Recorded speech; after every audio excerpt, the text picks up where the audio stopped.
Selamat pagi anak-anak, jumpa lagi dengan Bu Titi dalam pembahasan fisika. Kali ini kita akan bahas tentang kapasitor. Nah, kapasitor ini merupakan lanjutan dari materi sebelumnya, yaitu tentang potensial pada keping sejajar. Baiklah anak-anak, sebelumnya Bu Titi seperti biasa ingin menyapa kalian dulu. Bagaimana kabarnya anak-anak?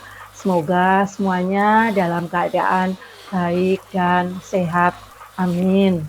Nah, kita mulai hari ini dengan pembahasan kapasitor. Judulnya adalah kapasitor. Kapasitor, nanti kita akan membahas tentang kapasitor keping sejajar.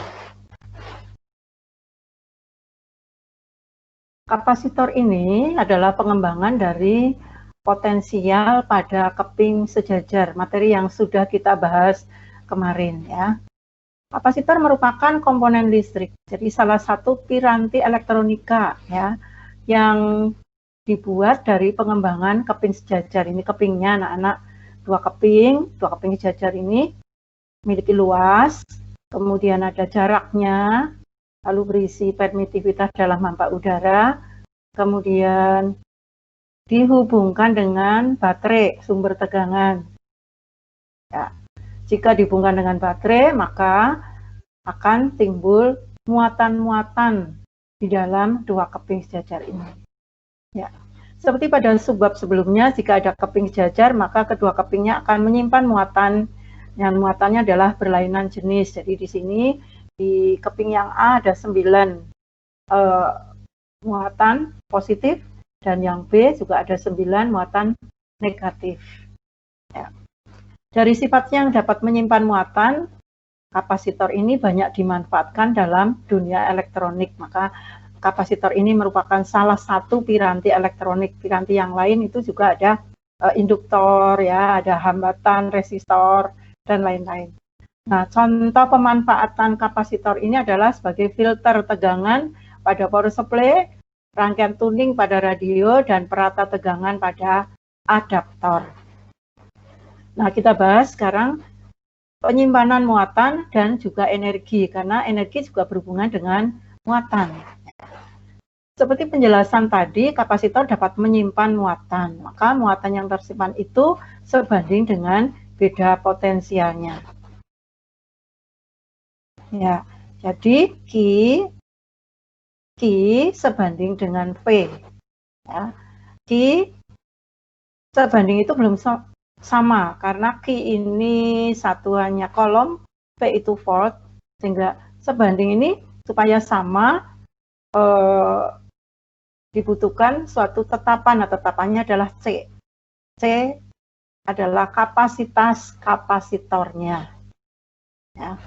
Nah, kalau dari persamaan ini Q sama dengan C kali V, dengan demikian C adalah Q per V. Jadi pengertian kapasitas kapasitor adalah jumlah muatannya dibagi potensialnya.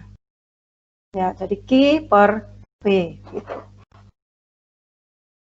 Nah, Q-nya adalah muatan yang tersimpan, V beda potensial keping-keping, C kapasitas kapasitor.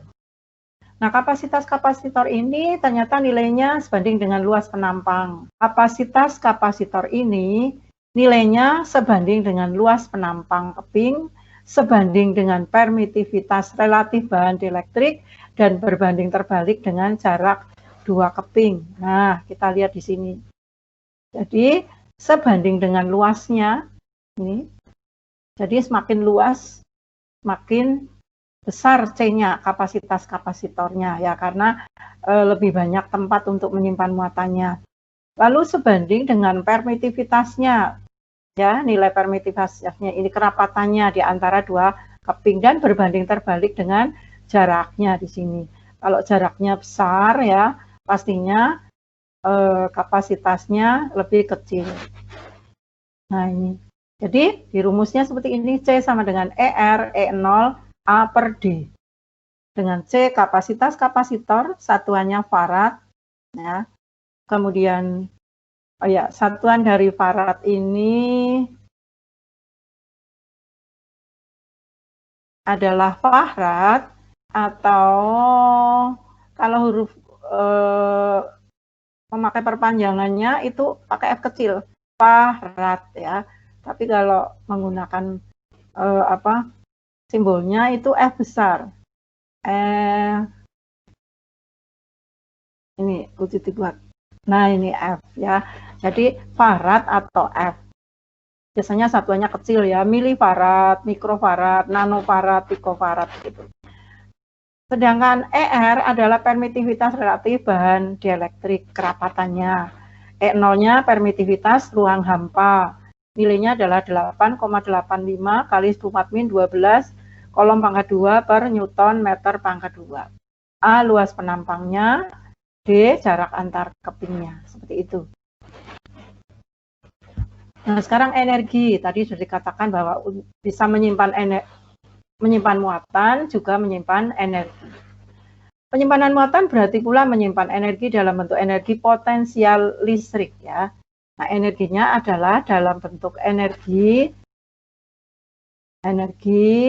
potensial listrik ya.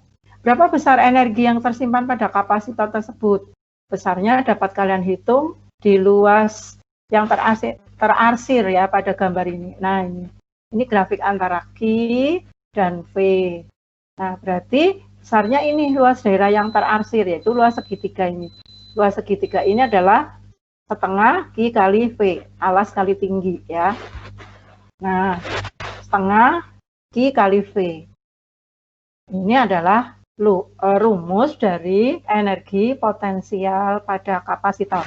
Usaha atau energi potensial pada kapasitor. Nah, persamaan ini bisa dikembangkan dari pengertian kapasitas-kapasitor tadi, ya, bahwa C adalah Q per V, sehingga Q adalah C kali V. Nah, ini Q-nya bisa dimasukkan di sini.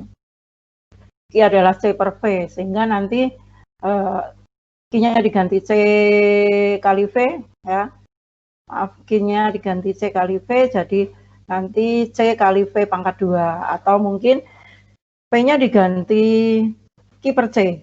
Ya, kalau V-nya diganti per C, Q per C adalah, jika V-nya diganti Q per C, maka Q kali Q per C, sehingga nanti setengah Q kuadrat per C, begitu.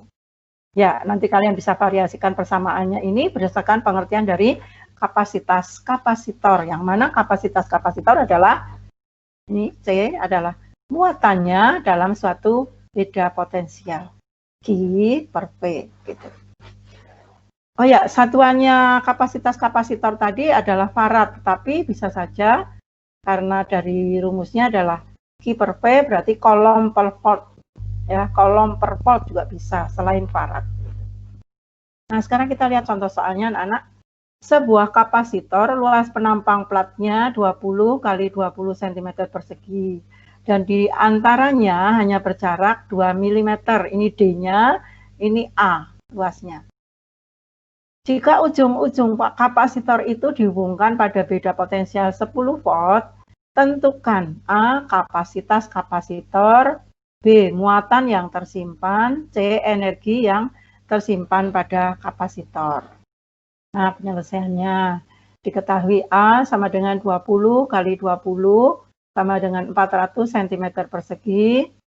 Nah, ini dijadikan meter persegi ya, 4 kali 10 pangkat 2 dikali 10 pangkat min 4, sehingga menjadi 4 kali 10 pangkat min 2 meter persegi. D-nya 2 mm, sama dengan 2 kali 10 pangkat min 3 meter. E0-nya 8,85 kali 10 pangkat min 12, kolom pangkat 2 per N meter pangkat 2. A. Menentukan kapasitas kapasitor ya. Tadi rumusnya C sama dengan ER kali E0 A per D, gitu ya. Jadi kalau tadi soalnya itu tidak ada keterangannya ER-nya, sehingga hanya di dalam hampa udara, kerapatannya ER-nya 1. Nah, ini ER-nya 1. Lalu E0-nya ini dimasukkan 8,85 kali 10 pangkat min 12. A, 4 kali 10 pangkat min 2 sudah dalam bentuk meter persegi. D-nya 2 kali 10 pangkat min 3 sudah dalam bentuk meter.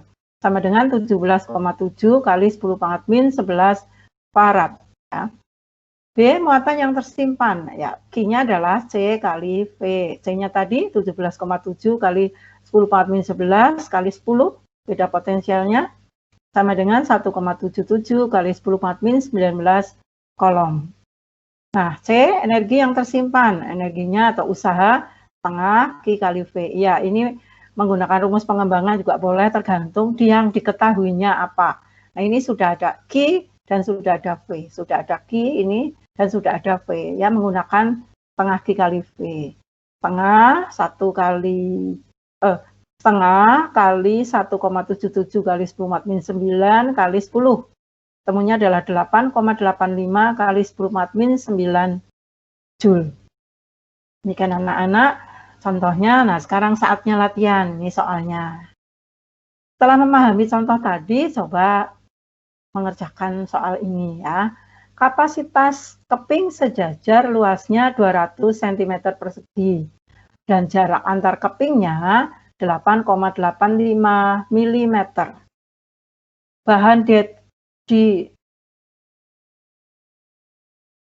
dielektriknya adalah hampa udara. Jadi tadi di dalam contoh juga hanya hampa udara. Ya. Jadi E0. Jika dihubungkan pada beda potensial 20 volt, maka tentukan muatan dan energi kapasitor yang tersimpan. Muatan dan energi kapasitor yang tersimpan. Ya, mungkin agak beda ya, tapi konsepnya sama dengan contoh soalnya dan teorinya tadi.